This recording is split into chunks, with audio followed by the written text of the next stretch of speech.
T T پی کے growth کے پیچھے کچھ وجوہات تھی.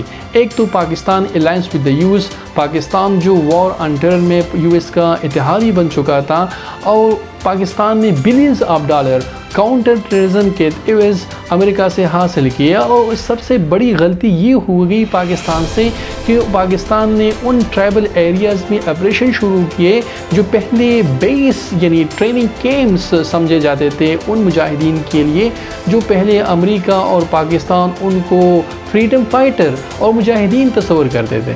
اس قسم کے اقدامات سے جو ریڈیکل اسلامسٹ تھے وہ بہت غصہ ہو گئے. انہوں نے پاکستان پر یہ الزام لگایا کہ پاکستان نے ہمارے ساتھ دھوکہ کیا ہے کیونکہ پہلے جو افغانستان میں جو ایک ریلیجس وار لڑی جا رہی تھی، ایک مذہبی وار لڑی جا رہی تھی، اس کے خلاف پاکستان ہو گیا ہے.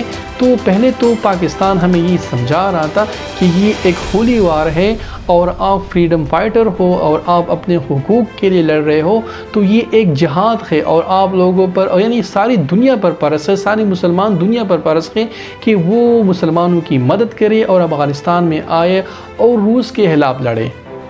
اور اس کے ساتھ ساتھ پاکستانی اسٹیٹ کی ڈول پالیسی نے بھی کنفیوژن کریٹ کیا تھا کیونکہ اس ٹائم پاکستان بعض طالبان کو سپورٹ کر رہے تھے اور بعض کے خلاف لڑ رہے تھے، یعنی گڈ اور بیڈ طالبان اس وقت سے شروع ہوا تھا. ناظرین میں آپ لوگ یہ بھی بتاتا چلو کہ ٹی ٹی پی کے افغان طالبان اور القاعدہ کے ساتھ بہت اچھے تعلقات تھے. دونوں یعنی القاعدہ اور افغان طالبان ٹی ٹی پی کو فائنینشیل سپورٹ اور ٹریننگ بھی دے رہے تھے اور آئیڈیالوجیکل سپورٹ بھی دے رہے تھے. اور القاعدہ کے لیڈرز اور including Osama bin Laden T T P کی آپریشن کو وہ انکریج کرتے تھے، اس کی حوصلہ افزائی کرتے تھے کہ آپ اپنے آپریشن کو پاکستان کے بڑے شہروں تک پلائے، یعنی لاہور، اسلام آباد، کراچی، ان شہروں میں بھی آپ دھماکے کریں، خودکش دھماکے کریں. اور ان تینوں گروپس کی آئیڈیالوجیز اتنے قریب تھی اور ہے کہ ٹی ٹی پی کے لوگ نیٹو اور افغان فورسز پر بھی حملے کرتے تھے افغانستان میں، اور یہاں اب پاکستان میں بھی کر رہے ہیں. ابھی بھی ٹی ٹی پی کے سیف ہیونز ہیں افغانستان میں، وہاں سے آپریٹ ہوتے ہیں، پاکستان میں دہشت گرد حملے کرتے ہیں. لیکن ابھی جو نیا کمانڈر ہے طالبان کے، انہوں نے کافی انتباہ کیا ہے کہ کسی کو اجازت نہیں ہے کہ وہ پاکستان میں امیر کے اجازت کے بغیر وہاں پر کوئی بھی کارروائی کرے، جہاد کرے، یا خاص طور پر انہوں نے یہ نام لیا کہ پاکستان نے تو بالکل نہیں. ٹی ٹی پی کے گروتھ کے پیچھے ایک اور وجہ بھی تھی. ایک یہ تھی کہ پاکستان کے ٹرائبل ایریاز جو تھے، جو فاٹا تھی، ان علاقوں میں پاکستانی گورنمنٹ کی ریٹ نہ ہونے کے برابر تھی.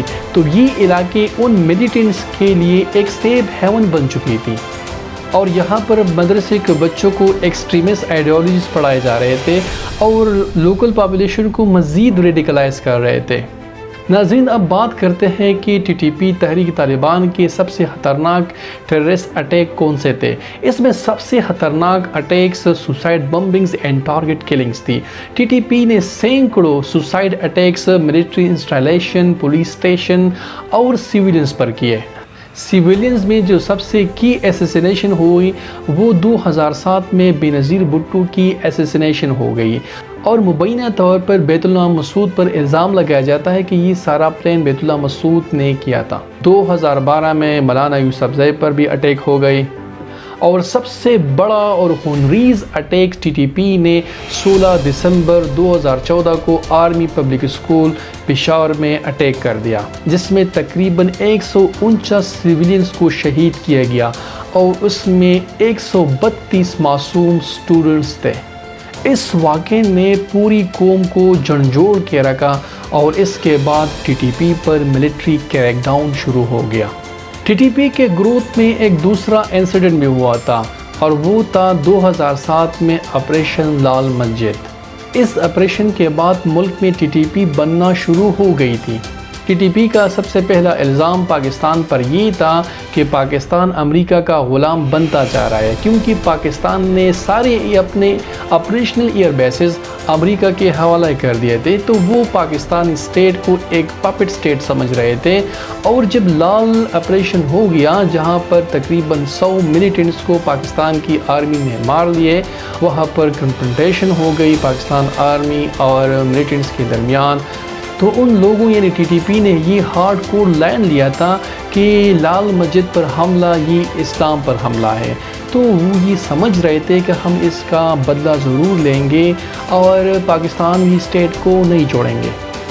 جب ٹی ٹی پی نے 16 دسمبر 2014 کو اے پی ایس پر اٹیک کر دیا تو اس time P T I Pakistan Tehreek Insaf اسلام آباد میں ایک تاریخی جلسے کر رہے تھے اور نواز شریف کی گورنمنٹ کو بہت ٹف ٹائم دے رہے تھے اور بار بار نواز شریف سے یہ مطالبہ کر رہے تھے کہ آپ حکومت کو چھوڑیں۔ لیکن جب یہ واقعہ ہو جاتا ہے تو اس واقعے نے ساری قوم کو اکٹھا کر دیا، سارے قوم اکٹھا ہو گئے اور اتفاق پیدا ہو گئی، پولیٹیکل کنسنسس بھی پیدا ہو گئی مختلف پارٹیز کے درمیان۔ عمران خان اور نواز شریف بھی ٹیبل ٹاک پر آ گئے اور وہاں پر ساری اپنی پولیٹیکل گریوینسز ختم کر دیے۔ تو اس ٹائم پاکستان کی ملٹری اور سویلین قیادت نے سر جوڑ کے رکھا اور نیشنل ایکشن پلان بنا لیا۔ جب نیشنل ایکشن پلان بن گیا تو اس کے بعد ملٹری آپریشن ٹی ٹی پی کے خلاف شروع ہو گئے۔ Military operation against T T پی آپ سکرین پر دیکھ سکتے ہیں کہ کتنے آپریشن پاکستان کی ملٹری نے ٹی ٹی پی اور مختلف دہشت گرد تنظیموں کے خلاف کیے ہیں۔ آپریشن راہ حق 2007 سے 2009 تک یہ سوات میں کیا گیا تھا ٹی ٹی پی کے خلاف۔ آپریشن راہ نجات 2009 میں یہ ٹی ٹی پی کے خلاف ساؤتھ وزیرستان میں کیا گیا۔ آپریشن ضرب عضب یہ 2014 سے 2017 تک ٹی ٹی پی کے خلاف نارتھ وزیرستان میں اے پی ایس کے اٹیک کے بعد شروع ہو گیا تھا۔ آپریشن رد الفساد یہ 2017 سے ابھی تک جاری ہے اور یہ کاؤنٹر ٹیررزم آپریشن ہے اور یہ ٹی ٹی پی کے سلیپر سیل کے خلاف جاری ہے۔ ان آپریشن نے ٹی ٹی پی کو کافی حد تک کمزور کر دیا اور بہت سارے ٹاپ لیڈرز مارے گئے اور ان کو افغانستان میں پش کر دیا گیا، لیکن وہاں پر وہ دوبارہ ری گروپ ہو گئی اور کے پی کے اور بلوچستان میں دوبارہ حملے شروع کر دیے کیونکہ افغانستان کے طالبان نے ٹی ٹی پی والے کو وہاں پر پناہ دیے اور ان کو وہاں پر ہر قسم کی سپورٹ دی۔ آخر میں آپ لوگ یہ بتانا چاہتا ہوں کہ ٹی ٹی پی کی ایمرجنس صرف اور صرف ہماری ملٹری اسٹیبلشمنٹ اور پولیٹیکل لیڈرشپ کی غلط پالیسیز کی وجہ سے ہوئی ہے، جس کی اثرات ہم ابھی تک محسوس اور بھگت رہے ہیں۔ Thank you so much.